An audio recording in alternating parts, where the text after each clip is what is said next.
Everyone, welcome back to science की googly by Khushi. अगर मैं एसिड को किसी मेटल पर डाल दूं तो आखिर क्या होगा? ऐसी कौन सी गैस निकलेगी कि जिसे बर्न करने पे पॉप साउंड प्रोड्यूस होगी? तो ये क्वेश्चन सीबीएसई में बहुत बार हम लोगों से पूछा जाता है। तो आज हम शुरू करेंगे केमिकल प्रॉपर्टीज ऑफ एसिड्स, यानी कि एसिड्स किसके साथ किस तरीके से रिएक्ट करता है। तो एक बार मैं आपको स्लाइड चेक करा देती हूँ। सबसे पहले हम देखेंगे एसिड और मेटल की reactions.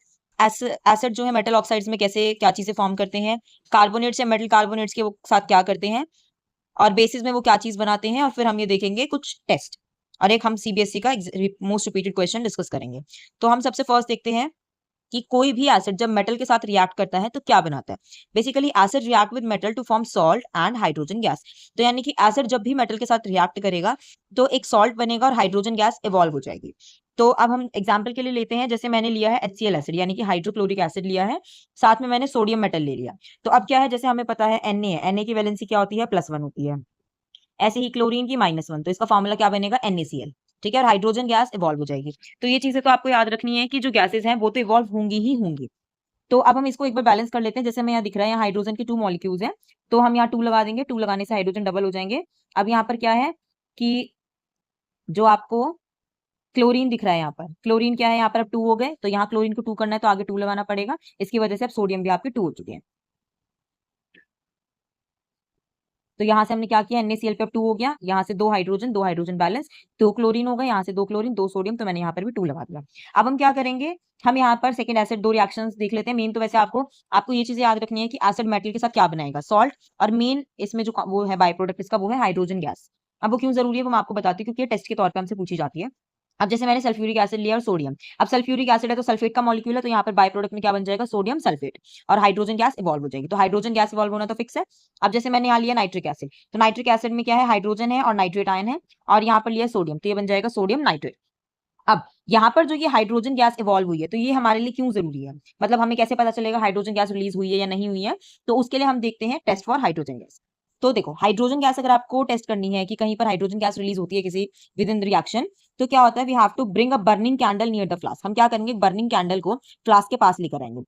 If it Burns with pop sound, अगर आपको पॉप साउंड यहाँ पर सुनाई देती है, तो पॉप साउंड का मतलब क्या है, यहाँ पर पॉप साउंड का मतलब ये है कि यहाँ पर हाइड्रोजन गैस प्रेजेंट थी।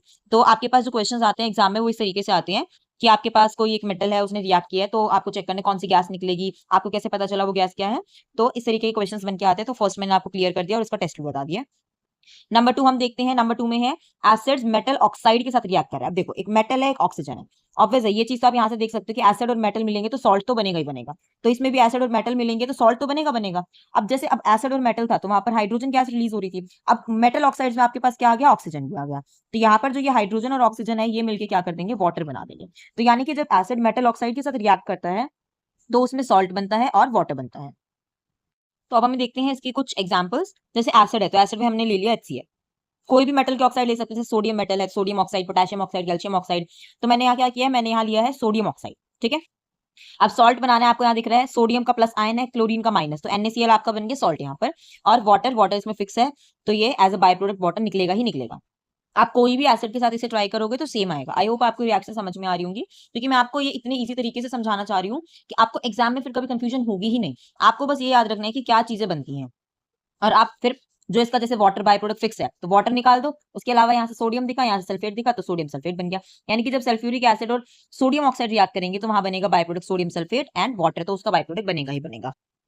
ठीक है, अब यहाँ पर जैसे हाइड्रोजन गैस नहीं है तो कोई टेस्ट भी नहीं होगा, इसमें वाटर प्रेजेंट है। अब हम देखते हैं number 3, it is also important, क्योंकि इसमें भी क्या है, गैस रिलीज हो रही है। अब क्या है, जैसे एसिड है मेटल के कार्बोनेट के साथ, जैसे sodium carbonate, potassium carbonate, calcium carbonate, इनके साथ रिएक्ट करता है, या फिर ये हाइड्रोजन कार्बोनेट, तो हाइड्रोजन कार्बोनेट्स हैं जो वो भी मेटल के हैं। तो एसिड जो है कभी मेटल कार्बोनेट के साथ या हाइड्रोजन मेटल हाइड्रोजन कार्बोनेट के साथ रिएक्ट करता है, तो देखो क्या बनेगा। एसिड और मेटल है तो सॉल्ट, तो जो चीजें आपने पीछे रिएक्शंस में भी देखी हैं, एसिड और मेटल की वजह से सॉल्ट तो बनना ही बनना है। ठीक है, अब एक चीज याद रखना, जहां पर भी आपको कार्बोनेट दिया है तो कार्बन डाइऑक्साइड बनेगी, और अगर आगे कार्बन डाइऑक्साइड दी हुई है तो उसके बाय प्रोडक्ट में आपको कार्बोनेट मिलेगा ही मिलेगा। ये एक दूसरे से रिवर्स चलते हैं। मतलब जहां पर आपको कार्बन डाइऑक्साइड दिखती है तो कार्बोनेट बनाते हैं। अब जैसे यहाँ कार्बोनेट है तो आपको बाय प्रोडक्ट में कार्बन डाइऑक्साइड मिलेगी ही मिलेगी।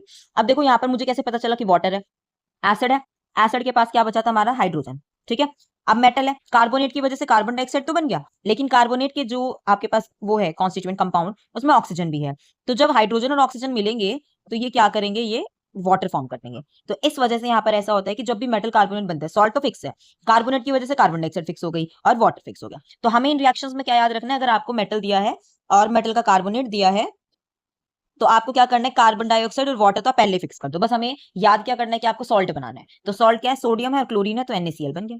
ठीक है, ऐसे ही मैंने यहाँ पर लिया HCl है, सोडियम बाइकार्बोनेट ले लिया, तो क्या है, कार्बन डाइऑक्साइड वाटर फिक्स कर दो, सोडियम है और क्लोरीन है, तो NaCl बन गया। अब मैं आपको ना ये एक पोटेशियम पे भी लिख के दिखाती हूँ। जैसे मान लो, लेट अस अज्यूम हमने लिया है H2SO4, ठीक है, और साथ में ले लिया हमने पोटेशियम का कार्बोनेट ले लेते हैं K2CO3। तो अब देखो क्या है, CO2 एंड वाटर, ये तो आपके फिक्स हैं, तो ये तो रहेंगे ही रहेंगे। सॉल्ट कैसे बनेगा, यहाँ क्या है आपके पास पोटेशियम, यहाँ है सल्फेट, तो हमारे पास यहाँ क्या बन जाएगा, पोटेशियम सल्फेट यानी K2SO4। ठीक है, तो ये हो गई हमारी एक और रिएक्शन जिसमें आप सोडियम से हटके कुछ और ले रहे हो। तो अब देखो यहाँ पर क्या रिलीज हो रही है, यहाँ पर हमारी कार्बन डाइऑक्साइड रिलीज हो रही है। तो अब कार्बन डाइऑक्साइड रिलीज हो रही है, तो मुझे कैसे पता चलेगा कि जो गैस रिलीज हुई है कार्बन डाइऑक्साइड है या हाइड्रोजन है।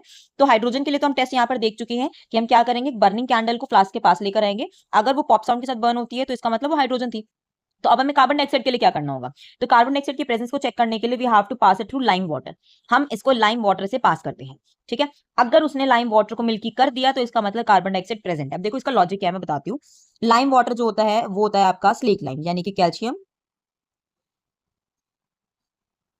Calcium hydroxide. ठीक है, अब मैंने इसमें डाला है कार्बन डाइऑक्साइड। तो मैंने क्या कहा था यहाँ पर कि कार्बोनेट है तो कार्बन डाइऑक्साइड बनेगी और कार्बन डाइऑक्साइड है तो कार्बोनेट बनेगा। तो अब हमने क्या किया, कार्बन डाइऑक्साइड यहाँ पर लिया ना, तो इसका बाई प्रोडक्ट क्या होगा, ये बन जाएगा कैल्शियम